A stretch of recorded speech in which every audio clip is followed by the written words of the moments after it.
like non-fungible as a word. It is a good word. It's a wonderful, it just has a good mouthfeel. And so it goes, and so it goes, and so it goes, and so it goes. La-di-da, la-di-da, la-la. Moving Wisconsin forward, one joke at a time. This is Kristen Bry with As Goes Wisconsin. Yada, yada, yada. Hello, Wisconsin!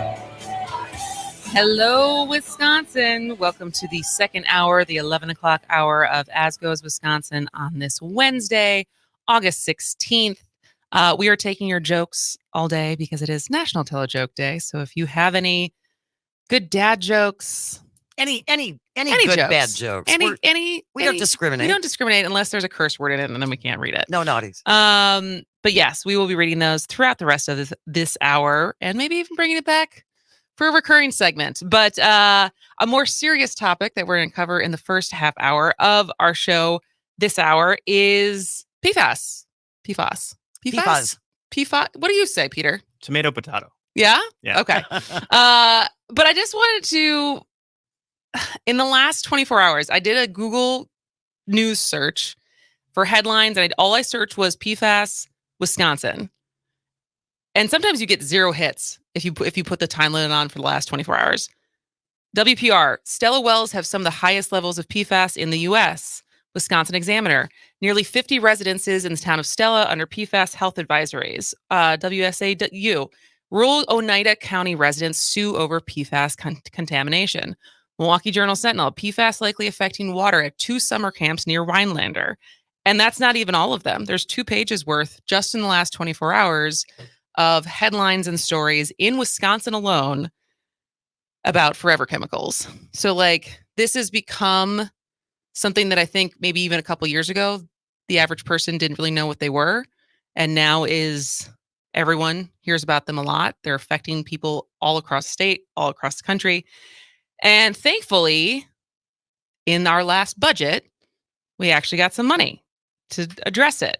Now, what does that money do? That's what our guest for this half hour, Peter Burris, who is the Government Affairs Manager of the Wisconsin Conservation Voters, which is a nonpartisan organization dedicated to promoting environmental conservation policies, is here in person visiting his alma mater, Carroll University. And we're so happy to have you, Peter. Thanks for having me, Kristen. So let's start with the money that has been passed. So we got they're in this budget magically between Republicans and Democrats, $125 million that is going to go towards PFAS cleanup. Is that a fair way to put it? Yeah, well, I think the key piece here is it's a little bit to be determined. Okay.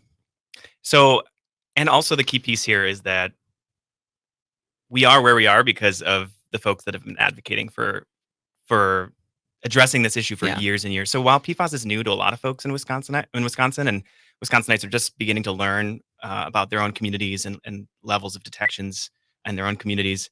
Some communities across Wisconsin, I'm thinking about Marinette, Peshtigo, Campbell, they've been dealing with PFAS for years and years and years. They're living off of 5-gallon water jugs, right? They're washing their dishes, they're brushing their teeth, they're mixing their baby formula, they're watering their plants with 5-gallon water jugs. So this summer, this news about $125 million to address PFAS contamination is really a testament to those folks who have been tirelessly advocating. And, so want to say first and foremost, thank you to them. Absolutely. And we've talked about this on the show. We've had Katie Rosenberg on before to talk about what they've been able to do in Wausau. So, but as you said, so going back to the money that's now been allocated with this budget, it's kind of vague then as far as how it's going to be sent, even though there's money allocated towards it. Yeah. So again, as you mentioned, the good news, $125 million to address PFAS. I think the sticking point here is that what Republicans ended up passing through the Joint Finance Committee was a little bit different than what the governor proposed. So the governor... when does that happen? So the governor had proposed $106 million for PFAS, less than 125. But the key piece here is that he proposed staffing and structure for how this funding could be distributed. And so this $125 million, great number, really excited. It's going to begin to address PFAS, although we know it's going to cost a lot more in the long run to clean up all the contamination. It was allocated into a trust fund that is sitting with the Joint Finance Committee until legislation passes that determines how that funding can be distributed and into local communities. So that's where things get a little bit complicated. What exactly should that legislation look like? Right now, there is a bill on the table that includes many exciting pieces, but also some key challenges. So the funding is there. The plan for how to get it out the door isn't quite baked. Okay. And so what does the bill then that's been introduced look like, or what does that all entail? So it includes a lot of good things, Okay. first of all. And we're encouraged by Senator Wimberger, Senator Coles, Representative Mursaw, and Representative Swearingen are the legislators leading on this legislation. And we're very encouraged that they, from the start, said, we're going to work with folks and try to get this to a place where the governor can sign it. Now, because all three of those are Republicans. All Republicans. Yep. And representing very, very contaminated districts. Yeah, exactly. So the SB 312 is currently drafted includes a program for getting grants out to municipal drinking water systems. Also, homeowners on private wells. That's a key piece, right? A third of Wisconsinites rely on private drinking water for their source. So grants to them for folks who are not responsible but dealing with contamination in their private wells. Also includes some really exciting pieces related to pilot projects and research into the Mississippi River, the Wisconsin River, the Bay of Green Bay, and assistance for testing. The bad news, the bad piece of this bill, the poison pill, as we're calling it, the polluter loophole, is a piece that speaks to limitations on the DNR. So there's a section of the bill that would undermine the DNR's authority to test, begin remediation, and hold polluters accountable. We are really concerned about how that undermines Wisconsin's spills law, which is a more than 40-year-old tool. Which is also going through the courts right now, isn't it? Wisconsin spills law has been the subject of litigation for years and years because groups like Wisconsin Manufacturers and Commerce have fought tooth and nail against it. It is our most important environmental tool here in Wisconsin. It requires anyone who discharges a hazardous substance into our environment to report that discharge to the Department of Natural Resources, and then ensures that they have the authority to test to understand the full scale of that contamination, begin remediation, and hold polluters accountable. And so this bill, including limitations on that authority, is really concerning and a non-starter for us because it would undermine all long-term remediation efforts. So it's basically, because I think we had someone who was representing the law firm that was fighting. I think there is a lawsuit right now talking about this. And so we had someone, I forgot what the name of his organization was. And this was, I forgot, pregnancy brain. We're blaming it on that. And he was saying exactly everything that you just said, but it was going to go through the loss. Like this was before the Supreme Court race.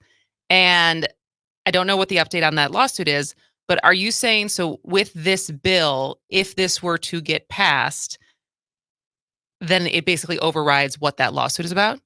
Well, the at the end of the day, the total impact is a little bit to be determined. Okay. We don't know exactly how things would play out, but restrictions on where the bill would specifically implicate Chapter 292 of Wisconsin statute, which is our spills law, and speaks to limitations on where the DNR could test for PFAS and which PFAS we could enforce action around. Got it. Which is really concerning when we're talking about a class of 9,000 to 12,000 chemicals that we're just beginning to learn about, tied to challenges getting pregnant, high cholesterol, birth defects, testicular cancer. We need flexibility to work to understand the full scale of contamination.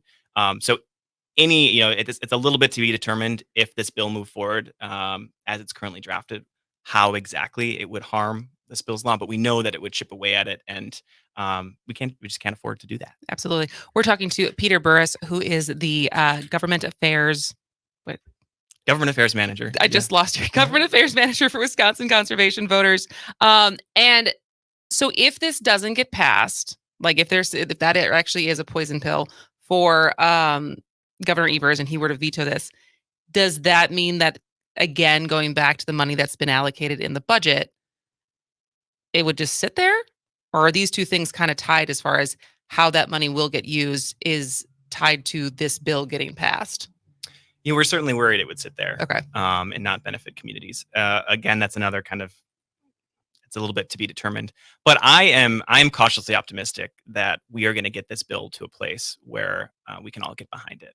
Because at the end of the day, I think there's a lot of common ground around the need to just get funding out the door to municipal drinking water systems and private well owners. So I'm hopeful that the leaders on this legislation will not, will be responsive to the feedback they're hearing from impacted community members across the state, environmental advocates, public health advocates. And so what else is not missing from the bill, but just in general? Because it feels like there's two parts so much of when it's addressing PFAS. It's prevention, which I feel like is kind of going to the spills law. And like, how do we continue to alter how companies who use forever chemicals in the products that they make from those getting into the water in the first place versus the idea of cleanup and treatment once they're already in the water. And so it sounds like a lot of effort so far is more on the latter versus the former. And so as part of what Wisconsin conservation voters doing is like on both sides, or is there efficiencies on focusing on one versus the other? So right now with this bill on the table, we're focused on how do we get this bill to a place where we're just getting funding out the door so that when folks go to drink the water coming out of their tap, they can know that it's safe to drink. But there are, some other key pieces of this work more broadly. Education, right? Mm-hmm. We know that more than 120 communities across Wisconsin have detected PFAS. We're here in Waukesha County, the city of Pewaukee, the village of Pewaukee have detected in levels that exceed the Department of Health Services health advisories. Miguanago, I just heard about a daycare in Oconomowoc that has exceeded Department of Health Services hazard index. Lots of other communities that have detected at levels that are low, but everything we're learning about these chemicals are the way they bioaccumulate in the body makes them very, very dangerous. So any level long term, we need to be getting them out of our environment. So just education around what folks need to know. I'm going to cut you off because we have to go to a break, but I want to keep talking about exactly that. Is what Wisconsin I'm struggling today. Conservation voters is focused on specifically with PFAS, and so we'll cover that when we come back, but also broader other initiatives that are going on this year. Our guest is Peter Burris, who's the government affairs manager for Wisconsin Conservation Voters. If you have any questions for him, 844-967-2789. He'll be here for the next segment, and we're also still taking your jokes for National Tell a Joke Day. This is As Goes Wisconsin. No shirt, no shoes, you didn't hear that. Sort of a mental typo. Welcome back to As Goes Wisconsin. I am Kristen Bry. She is Jane Madnair, and we are here with Peter Burris, who's the government affairs manager of Wisconsin Conservation Voters. Before we get back to our conversation about PFAS, we got some jokes? We do. It is National Joke Telling Day, so make sure you share it with us. You can call and or text at 844-967-2789. Our friend Greg is on the line. Good morning, Greg. Good morning. Good morning, Jane. Good morning, Kristen. Good morning, Peter. Peter, we know each other well from Carroll University. Oh, wow. So, Greg, you know everybody. Yep. So I have a couple jokes for you. I'm actually down by the river too, getting ready for Riverside Rhythms in downtown Waukesha to start. But I have a couple jokes. So here are my jokes. Two blind guys walked into a bar. Ouch. And I'm blind, so I can say that one. And then did I ever tell you about my broken pencil? You did not. Oh, why should I? There's no point to it anyway. All right, Greg. Yes, very, very good. Very, very good. Bravo. Peter, good to hear from you again. Hope you're doing well, and hope we can talk soon. Thanks for the call, Greg, as always. Have a great day. That was pretty good. That was pretty good. All right, Peter, do you have any jokes? It's okay if you don't. No pressure. I was trying to think a good dad joke. Well, first of all, Greg, great to hear your voice. And we should get together for coffee. Did this one come up already? What did the snail say while riding on the back of a turtle? No. Whee! Do you think a snail's slower than a turtle? Yes. I think so too. I think they so, too. cover less ground it takes longer. Yeah. Yeah. All right. So going back to the question I had asked before the commercial break, I feel like there's two parts of PFAS and dealing with it. It's like the prevention of and then the treatment of. And we were talking first about education and that being a major pillar for Wisconsin conservation voters of just people knowing what it is, how to deal with it. But what are some of the other things as far as whether it's the money that's already been allocated or future plans, policies, projects to address this in Wisconsin? Yeah, so the other two big pieces I think about here are disposal and phase out. So there's a lot of questions about what is the best way once we're filtering out PFAS from our drinking water systems, what's the best way to dispose of them and destroy them so that they're not bioaccumulating in our bodies and in the environment. So a lot of research that needs to be done on that front, and Wisconsin should really be a leader on that front. We could be, right? We could be leading the nation on what to do about these toxic forever chemicals. But the other big piece is phase out, right? And prevention. Stopping these chemicals from ever getting into our environment in the first place. So Minnesota just passed one of the strongest phase out bans in the nation. Of course, More they did, Minnesota right? envy. Yes.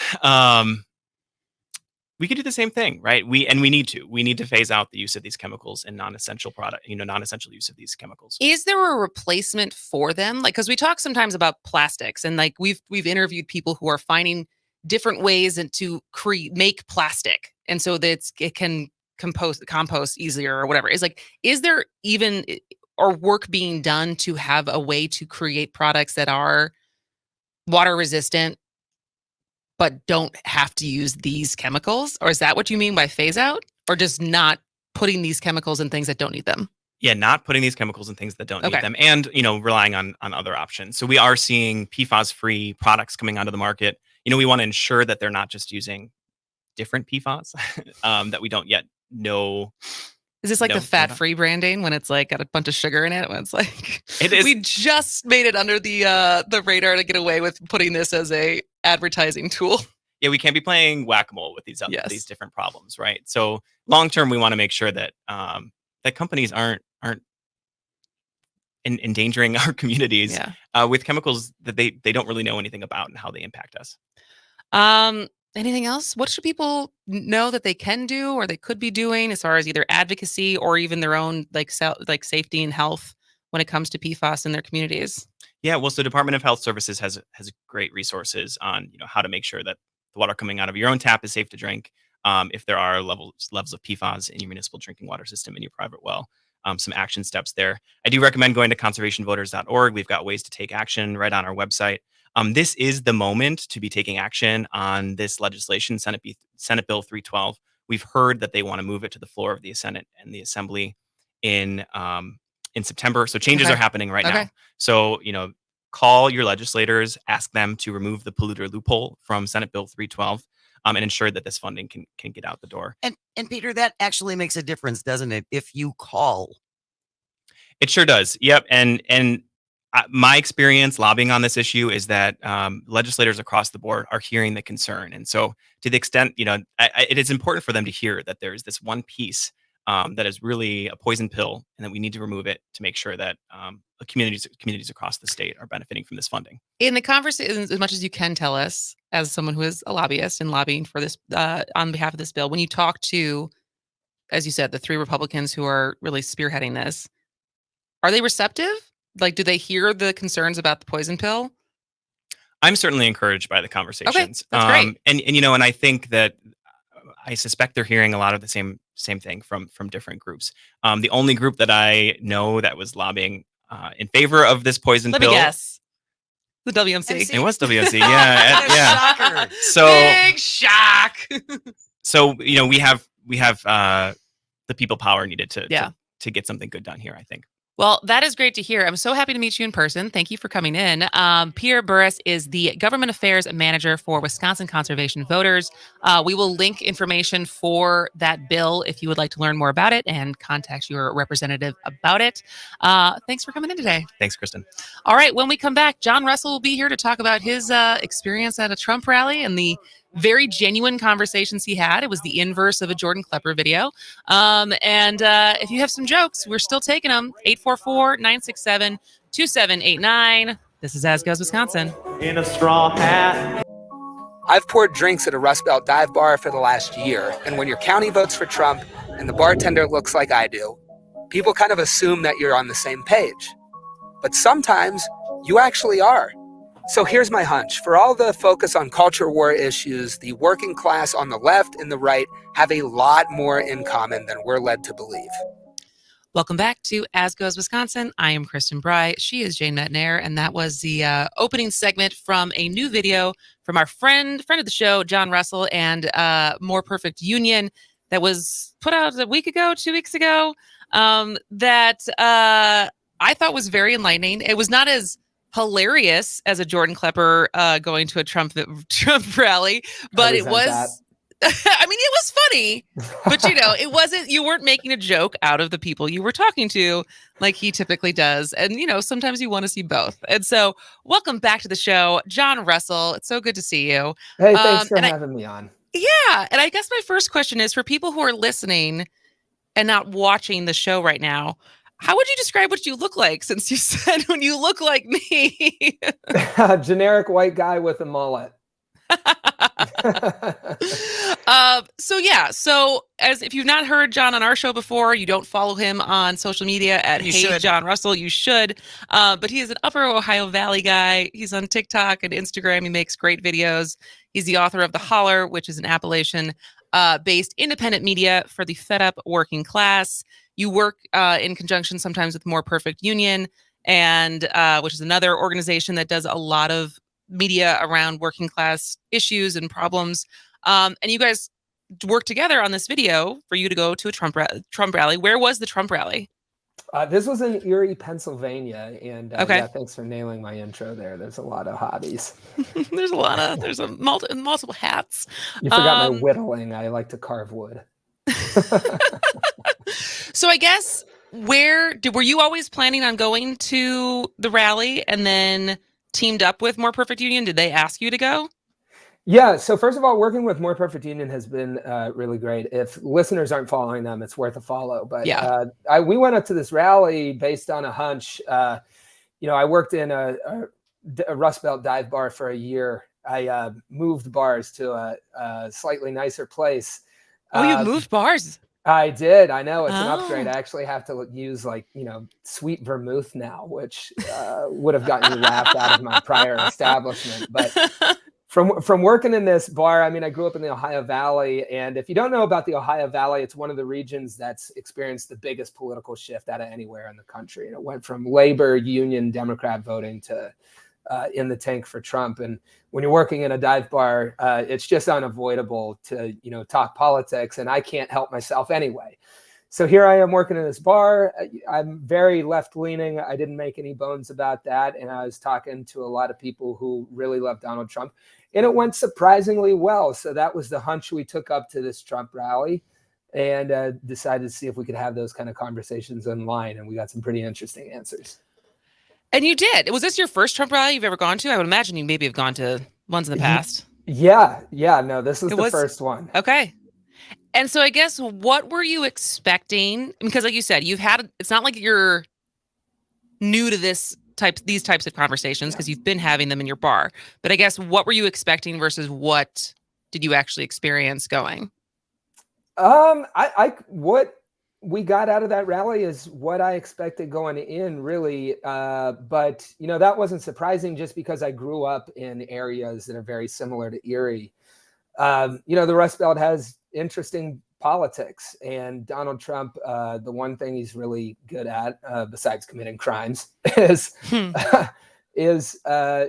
sensing where the public is and where there's discontent and how to kind of harness that. And he honed in on the Rust Belt. But, I expected to go up there and have conversations about, labor unions and, fighting on class-based issues together. And that's a lot of what we got. But, we didn't see that represented in a lot of the interviews from people going to these rallies. Yeah. And I think that's what I was surprised with when I watched it was... I think in your intro, you kind of say the what divides the working class on the left versus the right. And I think so much of the conversations you had, at least what made it to the video, are the qualms or the frustrations are not that different from what you hear from a lot of working class people, no matter what their their politics are, right?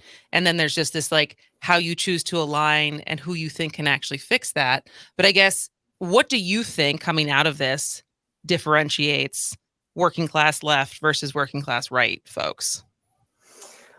Honestly, this might sound like an odd answer.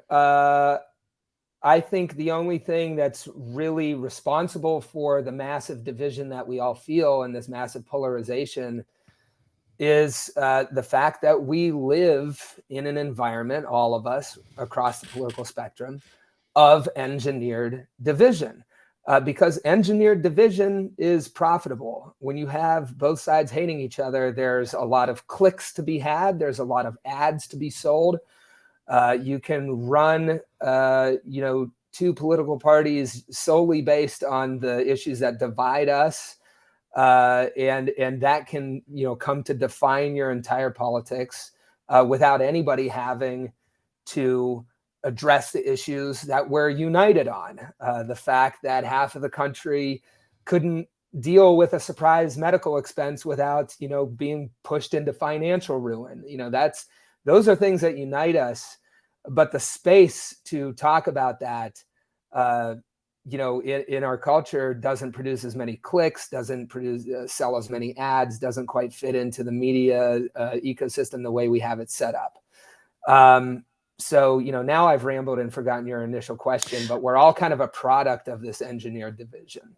Well, I think the question was, which I think you kind of answered it, but I also feel like there's probably still more to say, is like, what really fundamentally do you think is the difference between working class people, working poor, who then, but ideologically, they are either right versus left. And so you just said like there probably is more that actually does unite them, or that should unite them as far as the issues that they care about, but they're not. And so it's like, what can you think that the actual differences are of why, if you are someone who makes 30 grand a year, less than 30 grand a year, what has been the pattern in all the work that you've done where you feel like someone gravitates towards Trump or gravitates towards Bernie? Right, or somewhere in between. So we all have, it's kind of like we can shop for our own political opinions. I mean, the landscape of media choices, you can tune in to your choice of media. That'll give you a red or blue pool noodle. And then you take your pool noodle out and you clobber the other side with it, right? And that's kind of the division that we're seeing today. And you could say that's the culture wars, right? A lot of the conversation in response to this video has been, all right, do we fight the class war or do we fight the culture war? But to me, they're both inseparable. And that's the large point that I took coming out of this rally. If you're only focusing on culture war issues, what you get is permanent division, which feels like what we're in right now. But if you only focus on class war without, defending people's right to be who they are, what most people would call culture war issues, then the unity that you need to have as a class of people, and I take a broad definition with working class. If you have to get up and go to work in the morning to survive, in my book, that makes you working class anymore, especially with, wealth inequality, how it is right now. But one can't happen without the other, right? I think class is what we all share in common. We all have to go to work in the morning to survive. And the culture war, to me, just boils down to, do you respect the freedom of people that are different than you? And I think in these conversations at the rally, to me, they made it seem possible to recenter our politics on class issues, the things that we share in common. And you might hear a lot of crazy stuff, a lot of intense stuff from the Trump folks. But when you put them to it that way, do you respect people's freedom to be different than you, to be who they are? That goes over well, right? But what party or what major media organization is really arguing for something like that. We haven't really had it tested at a large scale, and I think we should. And it is interesting that you brought that up, because I was reading the comments, and I did see a lot of that of like, even if we agree on some of the class stuff, I'm never going to be able to get over the fact that they're racist or whatever. And we had a question from one of our listeners, Price. He sent this in last week, and he said, just a quick note, when John is on next week, I watched the interview and was impressed by his questions and the answers.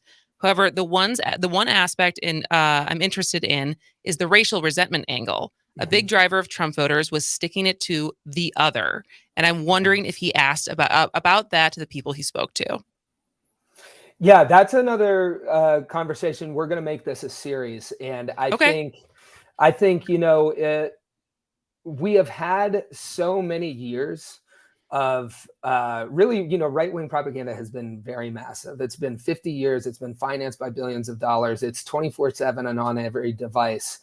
So they've got, millions of Americans tuning in 8 hours a day or hours and hours every single day, right? I think the progress that you can expect to make to reverse all of that is going to take longer than a conversation in line with people at the rally. Do I think it's possible, though? Yes. A lot of the, resenting the other, when you really start to drive at that in a conversation, to me, it's obvious that those kind of opinions, I don't think they're really coming from within people. I think people are getting them from, media networks. They're being suggested to people. Hey, the economic anxiety you feel is because all the people different than you. That's kind of what's been whispered out over all of these years. But in these face-to-face conversations, nobody's as bad as their worst political moment. And I think there's, opportunity to have those conversations. And I hope to do that in the next versions of these. Yeah. Well, if you're going to keep doing this, I'm excited to see that, because, as we have indictment after indictment after indictment after indictment, all four that have come down in 91 succession, counts. 91 counts, and poll after poll after poll, there are people who do not care, right? And so we'll play the one clip as far as someone who voted for Trump despite knowing the way he is. Capitalism's not the problem. It's been corrupted to such a level, just like people think all the politicians are corrupted. But it's corrupted at the highest levels of these corporations, like you said, being owned. Instead of 200 of them, you're down to 4. That's a massive control. You think somebody like Trump with the billions in the business, I mean, we're talking about really large monopolies here. He's more in their period. Yeah, I agree. You're right. Right. He has a financial interest to do that kind of policy. I always even consider Trump even like a crony capitalist. He's not perfect. You know what I mean? He was a capitalist guy, and everybody always read where he would eminent domain against take the lady, kick her out of her house for all that stuff. Yeah, that's falls into that. Like I said, I don't know, I come to a Trump rally. Doesn't mean I think he's the greatest guy. So Jane picked that one out, and I think it's this, despite everything, despite the fact that he is a capitalist, that he is a millionaire, billionaire, that he had a terrible track record of stiffing people, that his actual track record beyond even the crimes, but actually how he stands up for the class that you're talking to, and that largely supports him. Like, the evidence just isn't there. And so we have to go to a break, but when we come back, I'd love to talk to you about why you think, like, what is it? Like, in the conversations you've had, what is it that it's this guy? Not that it's the Republican Party, that it's him. And if there's anything that's going to, besides death or a stroke, that would ever change their mind about not having allegiance to this guy. So our guest is John Russell, who is the author of The Holler. You can find him at Hey John Russell. He'll be back on the other side of the break. You got a joke, man? Oh, I sure do. Where's the king keep his armies? I don't know. In his sleeveys. All right, we'll be right back. This is As Goes Wisconsin.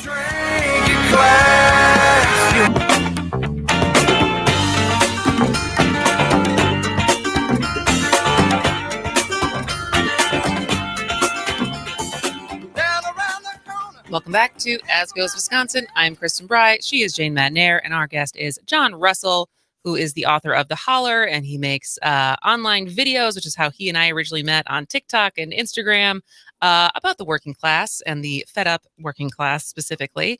And we wanted to bring him on today to talk about his initial many to come, but video going to Trump rallies, having sincere conversations with Trump voters about what actually we can agree on, what the differences actually are. It was posted August 9th. I'll link the video to today's show notes so you can go back and watch it because it is very good. And the question I posed before the break was, you know, this kind of phenomenon that so many people I think have are like question of like, how is there still this many people who, despite the indictments, despite the track record, despite the losing record, are still Trump or bust? And so in your conversations, not that you're going to get them to flip parties, but what is it about him? And do you think there's anything that actually would get them to walk away from this guy? Yeah, I was thinking about your question in the break, and I'm surrounded by friends who love pro wrestling. And, I've always kind of... Do you love pro wrestling, John? Oh, big time. Yeah. Every Monday, in Wheeling, West Virginia, we gather in a garage and we watch Monday Night Raw. But, then I yesterday, if you haven't looked it up, go look up the clips of Donald Trump and WWE, right? And I think it kind of says a lot about his appeal, because his rallies are kind of like that. I mean, look, talking about Donald Trump is hard because, on the one hand, he's a total joke. And on the other hand, he's the most serious thing that's a real threat to everybody, including, the most marginalized people first. But I think what it is about, Donald Trump, if he looks good at all, if it's possible for him to look good, it's only in relation to how everything else is going. And how is everything else going? Mitch McConnell and Dianne Feinstein, they're dying on live TV. I mean, our leaders are very old. We have incredible problems. You couldn't, New York City was orange. Hawaii is on fire. One man lost $200 billion and was still the world's second richest man. And this at a time when most of the country, really feels like they're not getting ahead. So, when you look out at that landscape, you're not really thinking about politics a lot because you got other stuff going on in your life. And you see some guy out there who power bombed Vince McMahon and, was our former president.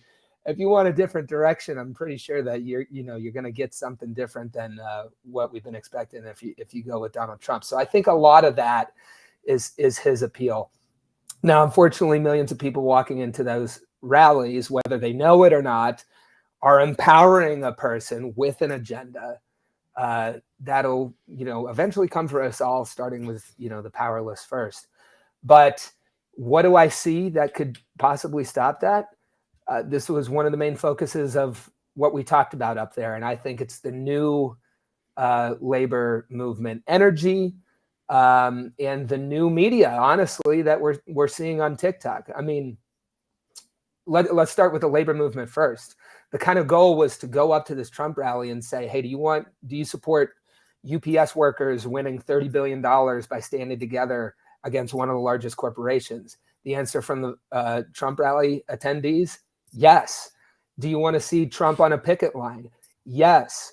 Do you want to see all politicians, supporting this new labor movement that we have going?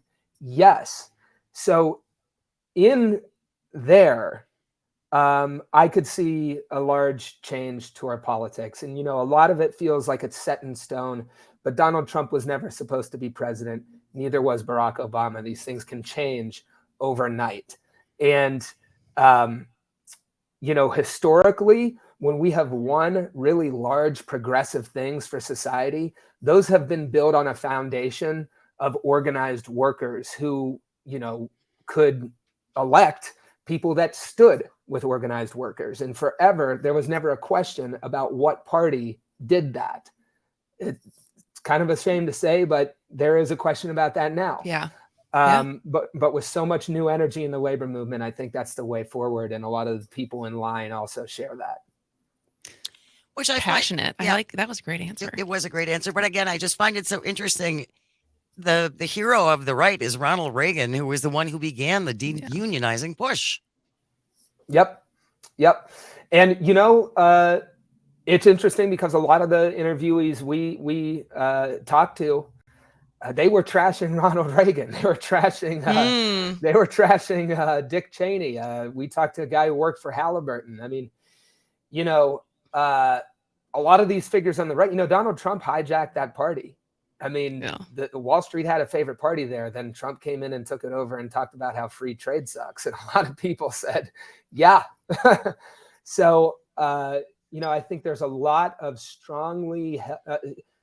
very strong opinions that are loosely held. And like I said, nothing in politics is set in stone. And I could see it changing and shifting a lot. All right. Well, should we end on some jokes? Let's go end on some jokes. You can rate them, John. What do we get from the listeners? All right, here we go. John, did you hear about the new car made of paper? No. It was stationary. Why did the bed go to court? Why? It was about a pillowcase. Oh, very nice. I think I like that one. Let's go with that one over the first. Yeah. Okay. This is a very specific, not sure if this is the joke that you're looking for. Donald Trump. The best of all. And then there was one snarky one about the superintendent of schools here in Waukesha, which we'll just let that one go. Okay. You want to hear the only one I remember as a kid that was probably inappropriate for me to know as a kid anyways. Oh, great. So I was on swim team. I was a pretty good swimmer as a kid. And there was a joke that was like, there was a blonde, a brunette, and a redhead that were all swimming against each other. And it was a 50-meter breaststroke. And they all jumped in. And the blonde got first. No, the redhead got first. The brunette got second. And the blonde was way, way behind. And she got out of the pool and she said, well, that's not fair. They use their arms. All the way through the joke, I was sweating. I was hot. I was sweating. You can imagine me at like 11 telling that joke, especially. Did you even get it? Did you even get it when you were 11? I remembered it enough to get it. So. All right. Well, John, thank you so much. We're going to have you back because we didn't even get to an East Palestine update because I know you're working on that. But we appreciate so much of the work that you do on the ground with your independent reporting. Follow at Hey John Russell. Subscribe to The Holler. Thank you for your work. We'll talk to you soon, bud. Y'all are the best. See you, Wisconsin. All right. Well, that was a fun show. We'll bring the jokes back tomorrow, maybe, if we get some more. But thanks for everyone who listened and joined. We'll be back tomorrow at 10. This has been As Goes Wisconsin.